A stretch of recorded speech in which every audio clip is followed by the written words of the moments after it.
Praise the Lord. This is Dr. C. Dexter Wise III. Oh, give thanks for the befuddling stuff. When they were filled, he said unto his disciples, gather up the fragments that remain, that nothing be lost. John 6:12. The human in us wants to know who. The curiosity in us wants to know what. The impatience in us wants to know when.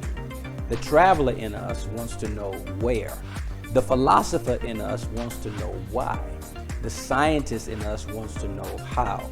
However, when the faith in us raises these famous interrogatives and these W's with our master, we often end up befuddled. There's no doubt that after the multitude was fed and the fragments had been gathered, the baskets were secured and the multitude had gone home, the disciples asked themselves, how did Jesus do that?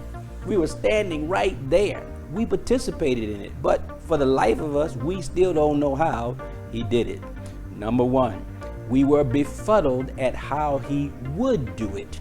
When he took the fish and the loaves from Andrew, we were wondering, is he going to eat it himself? What is he going to do with that? Secondly, we were befuddled at how he did it. When it was all over, we wondered, what just happened?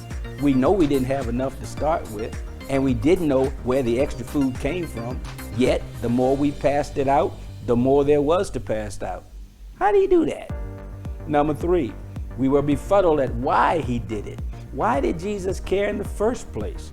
Their hunger was really not his problem. That was their responsibility. Why didn't he just send them home as we suggested in the first place? Have you ever been there?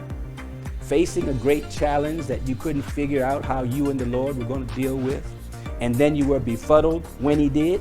Or had a great need and didn't know how the Lord was going to meet it? Then you were befuddled when he did?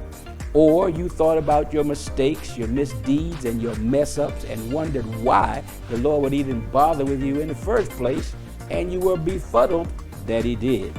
There comes a point in our walk with the Lord that we just learn that his ways are past finding out. This is the time that we stop asking questions and in the spirit of Andre Crouch, just start thanking. I don't know why Jesus loved me. I don't know why he cared. I don't know why he sacrificed his life for me. Oh, but I'm glad. I'm so glad that he did.